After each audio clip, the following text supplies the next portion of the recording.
All right, you all, good morning. Good morning. Now, one more time, good morning. Good morning. I'm always honored when I have the opportunity to have a conversation. Despite what the introduction may read or the bio, I very rarely think that my story inspires. It may not even motivate you. It's more of a conversation about how can we get better, where we are now, and what is the journey from going from the basics, from just surviving to thriving. I've known now Latasha Peel for almost, good Lord, 20 years, about 20 years since high school. And through those 20 years, she has seen me on my very ups and my very, very down moments. And it's never an end process. And one of the things that I've constantly say, and this goes to all the ladies of Delta Sigma Theta, if we use Delta Sigma Theta as the template, as the national model of how to get things done, then I would argue that our community would be a much better place than it is now, right? So ladies from Delta Sigma Theta, you give yourself a round of applause. You really deserve it. All right. So as we talk about and understand the larger context from surviving to thriving, and we talk about what does it mean to survive, I would argue that this is not a new phenomenon. Right? What we heard and what we have seen through social media with Freddie Gray is nothing new. It's history repeating itself. And what we would say is that there's an old axiom is that if you do not understand history, you are doomed to repeat it. And so the concept of losing black lives early on, or the concept of injustice, is nothing new. It went way back into when we were enslaved and we were brought over. It came through the Jim Crow era. It came through the civil rights movement. And if you look at the Black Panther Party and all its glorious and wonderful accomplishments, but if you look at why the Black Panther Party failed and the Black Power movement failed, it's really akin to what we're experiencing now, young people. See, I can say this now because I'm 40 years old, right? I cover up my gray hair with dye. I have a lazy eye, right? But I can say certain things that y'all can't say. But I've also experienced certain things that you have yet to experience. And I hope that you choose not to experience, that you can learn and we can learn collectively. See, during the Black Power movement, we had all this momentum, but it was momentum lost. We had all this activity, but it was activity lost. We have all this momentum right now about Black Lives Matter. We have all this attention on Black Lives Matter. But the challenge and the charge is, where will you take it? It's not where my generation will take it. It's not where the generation before me will take it. It's where your generation, I'm talking about those of you between the ages of 8 and 20. Where will you take it? Will you allow this energy to take us to where we need to go, or will you forget and repeat the mistakes of the past and let the energy dissipate? So if you're talking about going from surviving to thriving, the charge is not a momentary charge. It's not a sprint. It's going to be a marathon. It's not going to be met with just success. You're going to be faced with many challenges and you're going to hit many failures. Everyone talks about redemption. In America, we love a redemption story. We want to know how people go from prison to principal. And I used to really be proud of the fact that I was kicked out of 5 high schools and I got my GED and a high school diploma in prison, and then magically all of a sudden I became a high school principal. But I failed to realize the story in between.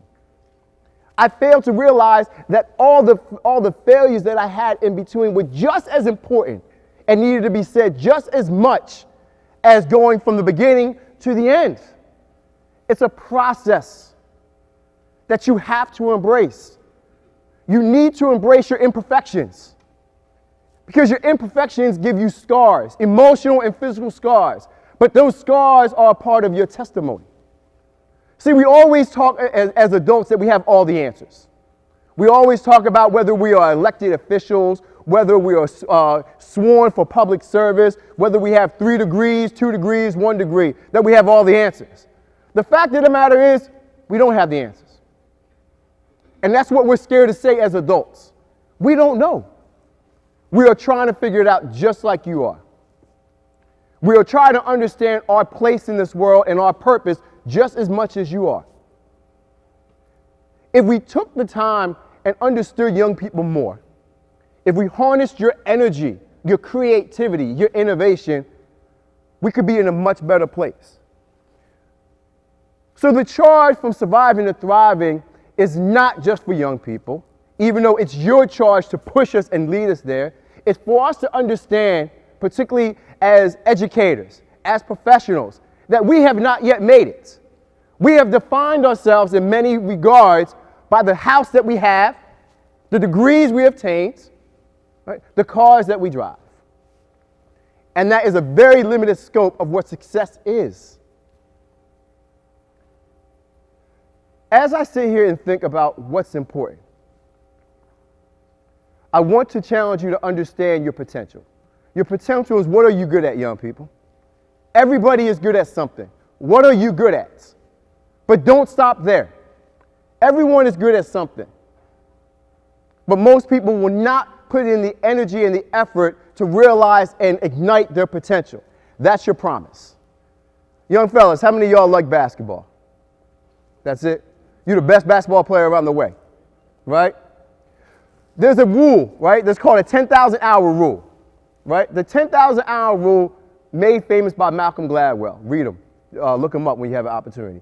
He says that you have got to put 10,000 hours into being great at whatever you choose to be great at. What I see with a lot of young people, even with a lot of adults, is they don't want to put the 10,000 hours in. They don't want to put the hard work. They're so busy talking and they're not busy walking and doing.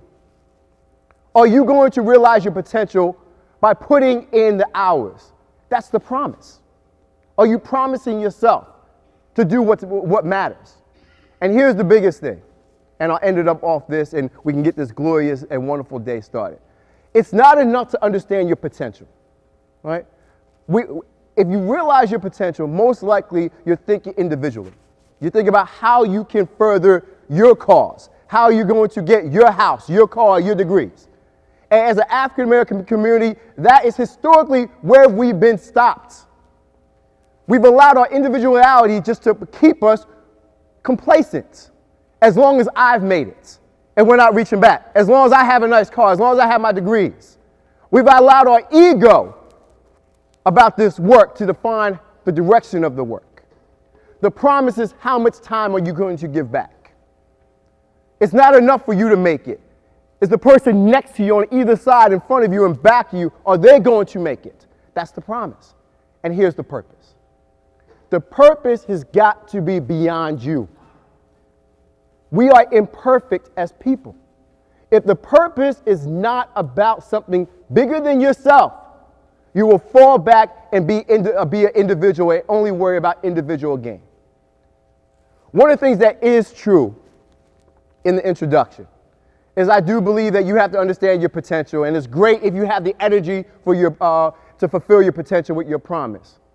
But the biggest thing that I'm most concerned about now at the age of 40 years old, and I never ever thought, if you looked at my life from the age of graduating from Lincoln University at 22 years old to the time I turned 40, I never thought I would make 40. I truly believed I would be dead by the time I was 39 years old. And all of my behaviors between graduating from Lincoln and getting to 40, all my behaviors would have said the same thing.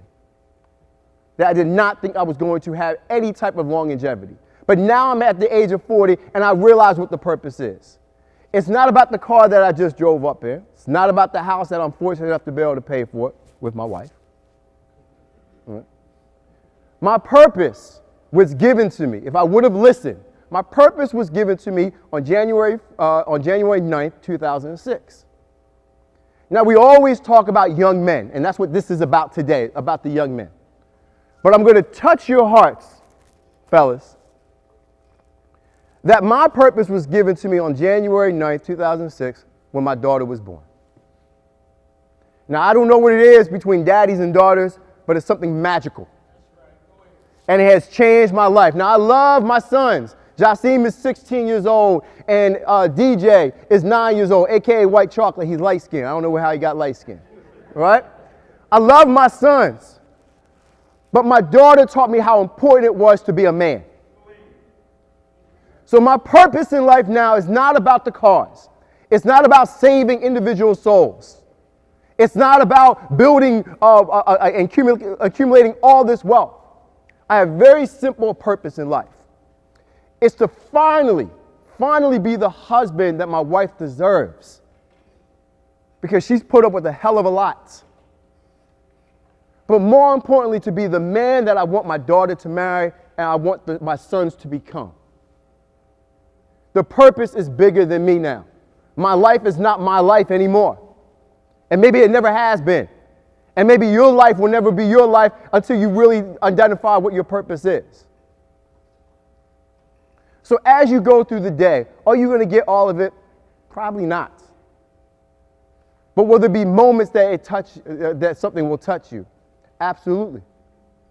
We all have stories. We all have stories. You have got to decide what you want your story to be. Potential, promise, purpose. Understand it, fulfill it, live it. Thank you.